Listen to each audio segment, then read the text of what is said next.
Welcome to the Three Martini Lunch. Grab a stool next to Greg Columbus of Radio America and Jim Garrity of National Review. Three Martinis coming up. So glad you're with us on this Monday edition of the Three Martini Lunch. We are in installment number 5 of our year-end Three Martini Awards. The Crystal Martinis are going fast. Today and tomorrow are the final installments. We'll be off on New Year's Day and then back January 2nd. So, Jim, today's the day we scrutinize the media from 2019. And we could spend hours talking about the horrific performance of the media in so many different dimensions this year. But we're going to limit it to 3 categories: most overreported story of the year, most underreported story of the year, and the best story of 2019. So let's start with overreported. What tops your list?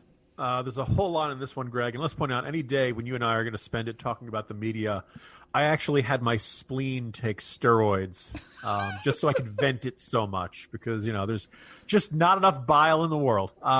So it's become a cliche. I'm going to go with, I think, is a slam dunk. This was one I didn't even have a second category, which means you may be in trouble. Okay. Because I just went with this one. The Russia collusion story.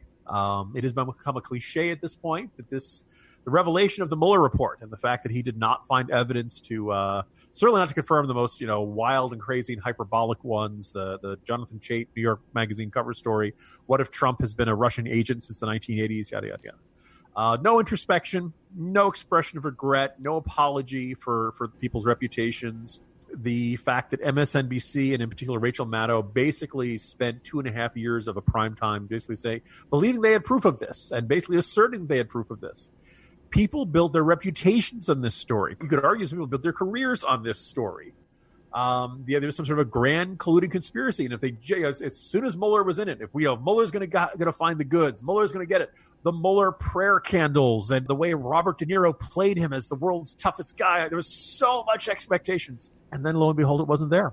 And I think there are a lot of things that are deeply frustrating about the way this issue and story was covered from the beginning, but I think the most important aspect, and if I have any plea heading into the new year, Greg, I think in our political realm, a lot of certainly the loudest voices, and I think really a whole bunch of people who really ought to know better, have lost the ability to distinguish between different arguments that are critical of the other side.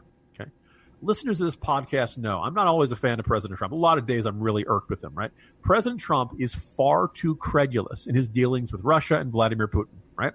He gives him a pass on all kinds of stuff. You almost never see him say anything critical of Putin when this is a president who criticized anybody, including members of his own cabinet in, scathing terms, right? He almost seems to see Putin as somebody he admires or envies. Okay? This is a bad trait in the president of the United States. But that does not mean that Trump must have been colluding with them or that he is some sort of agent of the Russian government. And right now in our politics, I think we have just far too many people who operate with the philosophy, all bad things that I hear about those people that I disagree with, they must be true. And that's not the way the world works. Everyone you can't stand in politics probably has some good traits, and they're probably going to have some false accusations out there. And in this era of fake, people I did this earlier this year. I did this big presentation on social media disinformation, looking back at the 2016 campaign, what Russia did. The Iranians were getting into this. Some indication the Chinese are getting into this. All of these different groups, and the question was, what can we do about this? The biggest problem is that people want to believe it, right? People want to believe that everything they hear about their political opponents is true. They want to hear every rumor that suggests. A lot of people who share this stuff don't care if it's true or not. They just want to get it out there because on the idea that this information might affect somebody else. So the Russia collusion story ended up doing exactly what Russia wanted, which is further dividing the American people. The media completely fumbled the ball on this. I think, in fact, they should have known better. They all of their skepticism or reporting instincts abandoned them. They have an unbelievable amount of egg on their faces, and so far the indication, Greg, is that they learned absolutely nothing from the experience. Absolutely nothing, because they're right back on it with the Ukraine story, and they have absolutely no self-reflection when it came to the Inspector General's report on FISA abuses, which most of them dismissed as complete conspiracy theories and so forth. You got a lot of folks on the right now saying, where's the apology to Devin Nunes? So, yeah, absolutely a ton of ink spilled on that story over the past couple of years, and it did not amount to what they were expecting at all. Another area where you can talk about media overreach is on stories that shouldn't even exist in the first place. And then on top of that, they blow it up into something absolutely monumental, and it is even more aggravating. Let's go back to January of this year, a day or two after the March for Life, and a group from a Catholic high school in Covington, Kentucky is in town. And before they head back to Kentucky, they're out seeing the sights. They stop at the Lincoln Memorial. American Indian beating on his drum and doing some chants, comes up to the kids, and one of the kids stands there, doesn't say anything. Some believe he has a smirk on his face, but the way that some of the pictures and some of the video looks like he might be in a confrontational mode. But if an activist beating on an Indian drum came up to a high school kid, that's not exactly front page news. But, the kid's wearing a MAGA hat, Make America Great Again. So therefore, all these projections are thrown onto this poor teenage kid from Covington who was the one approached, not the other way around. He wasn't blocking the path of the guy pounding the drum. The guy pounding the drum came up to him, as future videos proved in the case. And because of the fact he's wearing a MAGA hat, you've got people like Reza Aslan out there saying, have you ever seen a more punchable face? You got all these op-eds coming from the Washington Post and elsewhere just pounding on white privilege and all this other stuff. And it turns out these kids, they didn't say anything. He specifically said later that he tried not to make any sort of facial expression or say anything because he didn't know what to do in that particular situation. But the media ran wild with it about how Trump has corrupted our youth and our culture, and this is somehow a racial incident. In the end, this kid is suing. I think it's CNN and NBC and the Washington Post.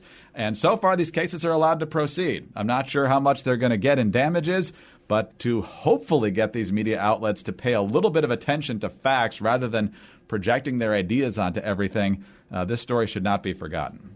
Yeah, that's a really good choice there, Greg. It was a good revelation of just how much things that happen in the news, you could argue there was always a sense of beauty's in the eye of the beholder. The camera only shows you some of what's happening in a particular event. That there was always going to be a certain amount of subjectivity in how the media interpreted an event. Well, now everything's a Rorschach test, right? And now the loudest commentators bring so much baggage to everything that nothing can simply be as it is. It has to be represented as some sort of grand allegory or some symbol of our time and our era, and the existence of other factors, and like that other protesters who was yelling at them. No. Look, I've got my narrative, and I don't want to be interrupted, and that's where we are, Greg. And it's one of those things where, like, you could argue we are trying to function in this era without a media. Look, there's always been commentators, and if you liked Eleanor Clift, great. If you don't like her, fine, whatever. But nonetheless, this is where we are. Now everybody's turned into a commentator. Everybody puts everything through their lens. A lot of people simply tune it all out and don't trust anyone, and that's not a good state for our democracy. Even if you don't, it just leaves me rambling and fuming, Greg. Let's move on then and talk about the most underreported story of 2019. Jim, plenty of nominees there too. Yeah. With this one, earlier this year in the Morning Jolt, I came across 31 items of good news that were either completely, drastically underreported or underreported from my perspective. A lot of good developments in health and the environment. But so all of those count. But one of them I decided to pick out and really put the spotlight on. This past September, for the first time in 70 years, the United States exported more crude oil and petroleum products than it imported in a day. Right? Now, you look back at that, back in 2006, we were importing 13 million barrels each day. Okay. Now, you may remember, the coverage was around the 2006 midterms, went very badly for the Republicans. Everybody meant, well, this is because we have a Texas oil man in the White House, and he's allowing oil companies to charge more. Nonetheless, there was this attitude of, okay, we are really in trouble, right? We were getting our oil from overseas. Who are the oil-rich countries? Saudi Arabia and other countries in the Middle East, Kuwait, Russia, Venezuela, right? None of these were good countries. None of these were countries that were on our side and shared our values and shared our worldview. And in many cases, they were exporting values and a worldview and ideologies that were not good for us and were generally opposed to us, or arguably dangerous ideologies. And of course, we found ourselves in a situation where we're giving them money in order to keep our economy going because we needed oil, we needed gasoline, we needed all the things that come from oil. And there was this sense like we are really in deep doo-doo over this. And bit by bit, in large part because of the fracking revolution, a little bit of regulatory help. The Obama administration was not a big help for this, but we kind of realized, hey, you know what? We're going to reduce our dependence on foreign oil. George W. Bush, in one of his State of the Union addresses, America is addicted to oil, right? Now, we hear promises from politicians all the time. We hear, this is a big problem. We need to solve it. And it feels like nothing ever gets solved. And it's easy to get very that's my oil breaking. That's my breaking of my patience over this. This is a lesson of how I should not hold plastic bottles on my desk because I'm making grand hand gestures. So we were like really, at this point, wow, we have this really big problem. You know what, America? We solved it. From 2006 to now, we figured out how to get a lot more oil from territory we control. And we figured out how to get a lot more efficient with our cars. And we figured out how to frack a lot more natural gas. And we figured out a whole bunch of, we actually had a big problem in our lives and we fixed it. If we had audio here, I'd put in a round of applause. we should be very proud of this. There are countries that seems like they never solve any of their problems. They always live with the same problems. This is a huge deal. And there are times where you look at this and say, okay, we've got problems with illegal immigration. We got problems with poverty, opioid addiction. Hey, you know what? With enough time and enough patience, the right policies and hard work, we can solve problems, America. And I think we need more of that. And I think one of the reasons people walk around with so much frustration and anger and depression and anxiety and all that stuff is that they don't hear enough about the success stories and the fact that we are now an oil exporter instead of being dependent upon Russia and Venezuela and Saudi Arabia and all these other not-so-friendly countries. It's a huge deal. And we should hear a great deal more about that. Excellent point. And you had a great jolt full, as you mentioned, of good news that hardly gets any attention, a lot of it on the medical front and other ways. But bad news and coverage of Trump tweets, which could also be overrated coverage, is definitely an issue as well. All right, on to my choice for underreported story of the year. And this one was tough also. I think I'm going to save one of my choices for a later award, but I'm going to go with coverage of the Virginia Democratic governor's scandal from late January, early February this year. Ralph Northam was already having a really bad week because this was around the time that Democrats in deep blue states were pushing expansion of abortion legislation, essentially allowing an abortion for any reason right up to the moment of birth. He was asked about that on the local news station, and not only was he in favor of that, he was talking about if a baby survives an abortion, you keep the baby comfortable while the parents and the doctor have a conversation. This is a baby who's no longer attached to the mother in any particular way. So obviously talking about infanticide at that point.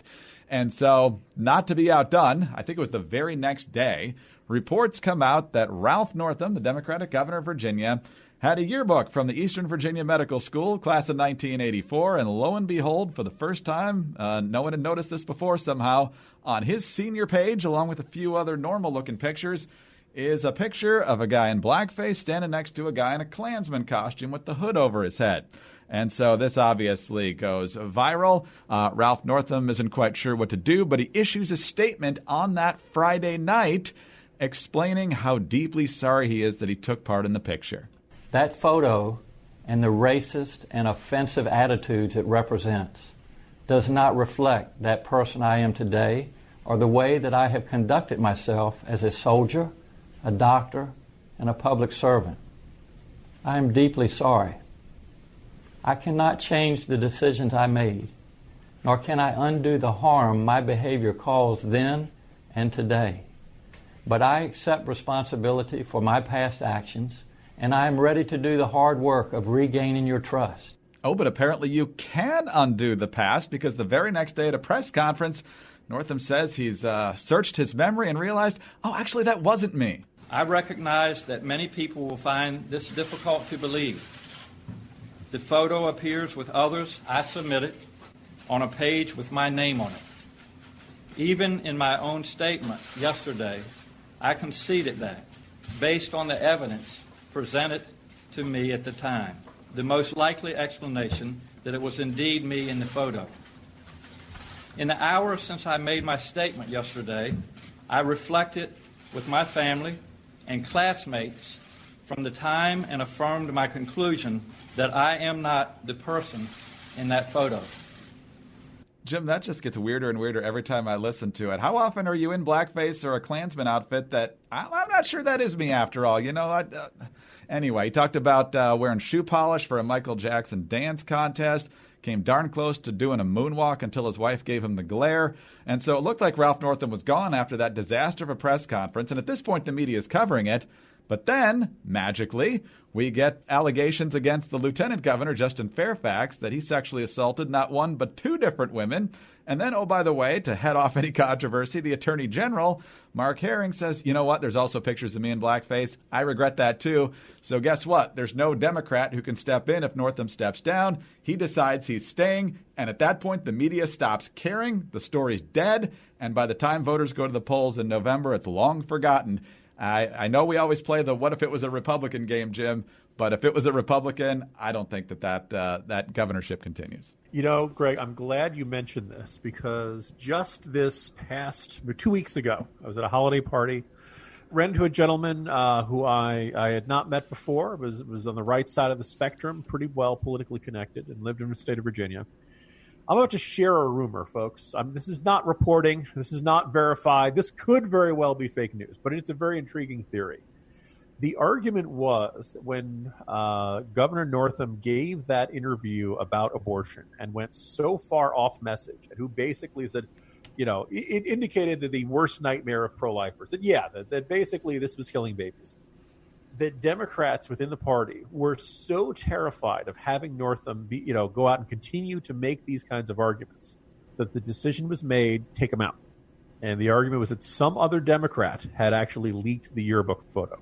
That people had said that the reason you didn't hear Ed Gillespie's campaign managing to find this in the opposition research phase of the gubernatorial campaign is that all relevant copies of this yearbook, other than the one that was in that library, have been scooped up and gathered and secured by Ralph. I'm not sure how much I buy into this. But anyway, the idea being that there were other Democrats who were so worried about Northam that they're like, you know what, let's take this guy out. This is too important. We'll have our new guy in charge of it who's much more much smoother, doesn't blurt out the unpleasant truth the way that does, except Northam had done his own research on Justin Fairfax, and he had he knew about the accusations against him of sexual assault, and it was sort of turned into this Mexican standoff. I know you're not supposed to use that term anymore.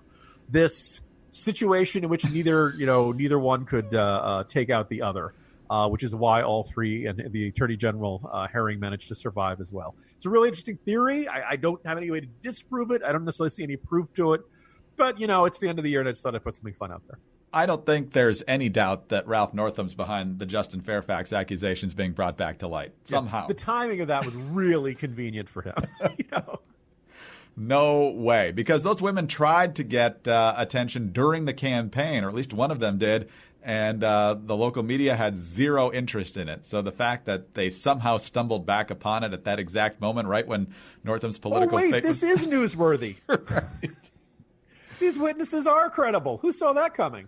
Crazy times. But hey, once he decided to stay, the media didn't care anymore. And that just shows where the media line up on these issues, because if one had to go, they all had to go. And then the Republican Speaker of the House at the time would have become governor. And no matter what the Democrats have done, we can't have that. Yeah, my favorite was the New York Times story. It came out like 2 or 3 months ago.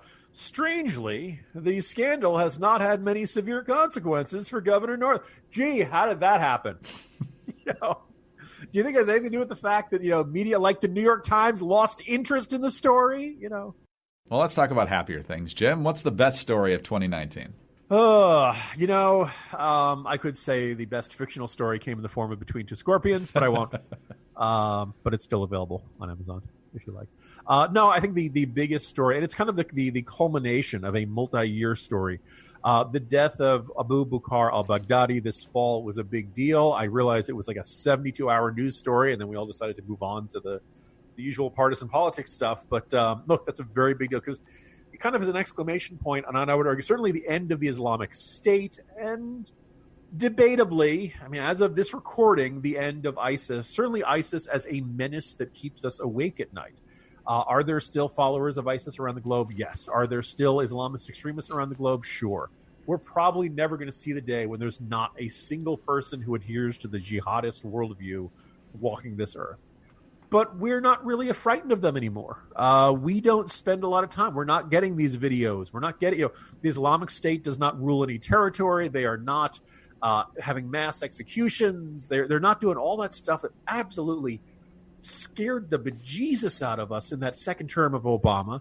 And, all of the different attacks they inspired, both at, the San Bernardino, Orlando mass shooting. We really lived in fear of ISIS for a long stretch. Now, this didn't just happen in 2019. This was a long and gradual fight. The majority of the credit to Iraqi defense forces, to the Free Syrian Army, the Kurds, who we pretty much abandoned this year, various other forces, but certainly U.S. airstrikes played a role in that, the U.S. coalition, good intelligence work, good military work. And now ISIS is leaderless and I think arguably a non-entity on the world stage. Certainly nothing like what they were just a couple of years ago. This is a big deal. It's enormously important. And I think, like I said, just like the good news about the U.S. gradually getting energy independence, we have very gradually gotten rid of this thing that really terrified us just a few years ago. And you don't see people walking around feeling significantly happier. Sometimes things get better and you don't really appreciate it. But just because of the fact you're not thinking about something that used to cause you a great deal of stress and fear and anxiety and all that. Excellent choice. I literally grimaced when you said it, not because it was a bad choice, but because it was also my choice. But it's absolutely significant. It's just as significant as, in some ways, as the taking out of bin Laden. Obviously, ISIS wasn't able to inflict as much carnage on our country and on our people as al-Qaeda was, so the bin Laden story is bigger. But it's similar in terms of what these two people wanted to achieve in terms of building a caliphate that stretched really from the Mediterranean all the way to Indonesia. So, I mean, this is obviously a dream that was pretty far-fetched, but it got a lot further along than it should have. You can obviously go back to the full withdrawal of all U.S. forces from Iraq at the end of 2011. Whether Obama created ISIS, as Trump claimed in the campaign, is a bit of a stretch, obviously, but certainly the conditions and the vacuum of a strong presence there facilitated that to a certain extent. For my official choice then, since we agree on this, people who are willing to make great sacrifices in their yearning to either keep or secure their freedom, whether it's Hong Kong, where there's a holdover of rights that they had while under British control and over 50 years. In this transition time between British and full Chinese control, they were supposed to keep those rights. The Chinese have been trying to chip away. And this year, the Hong Kong residents said, absolutely not. We're taken to the streets. It's not just about this extradition bill. We see what you're doing here, and we are going to demand that stop right now. The protests still go on. The Chinese are getting more fed up with it, and we know how the Chinese are capable of putting down protests. We'll see if that actually happens. But the persistence of the Hong Kong protesters is certainly an inspiration. And then, of course, we don't have as many pictures because of the media blackout and the internet outage in Iran. But you've got thousands and thousands of people in over 100 cities marching in the streets there. Part of it's economic and how the country there is crumbling due to sanctions and their own corruption. But these people know that they risk their own lives, and hundreds of them, perhaps over 1,000, have been killed, depending on which source you believe. Thousands more injured, thousands more beyond that, unjustly imprisoned. They're willing to risk everything for freedom. It's something that we often take for granted here, but in Hong Kong and Iran and in other places around the world this year, people have either said enough or we're just going to do what it takes and give everything we can in the pursuit of freedom. So kudos to them. Another good choice, Greg. Here's the thing. I know it's frustrating when we pick the same thing, but when your choice, your second choice always makes me think, I should have picked that one too. Lots of good choices for each of these categories this year. And of course, we leave on a high note with some positive stories with the death of Abu Bakr al-Baghdadi. I remember several years ago where your best story of the year was the death of tyrants. It was Kim Jong-il and Muammar Gaddafi, and I'm not sure that was the same year that Hugo Chavez died, but you get the point. But we had a good run back then. Good deaths. Yes, and so that cleans the palate a little bit after a truly horrific year on the part of the mainstream media. I mean, we say that every year, But I can't even count how many times this year we were almost literally banging our heads against the desk. Not a Joe Biden literally, but quite close on a lot of days. So, Jim, I'm sure the media will only get worse in 2020, and we'll have plenty to chronicle in this particular awards show next year. So, in the meantime, we'll talk to you again tomorrow for New Year's Eve. See you tomorrow, Greg. Jim Garrity, National Review. I'm Greg Corombos, Radio America. Really glad you were with us today. Let us know on Twitter or elsewhere what you think of our choices and what your choices are for these awards for 2019. And then join us on Tuesday for our final award session of 2019 and the biggest awards of all, Person of the Year and Turncoat of the Year, as well as our fearless predictions for 2020. Tune in then for the next Three Martini Lunch.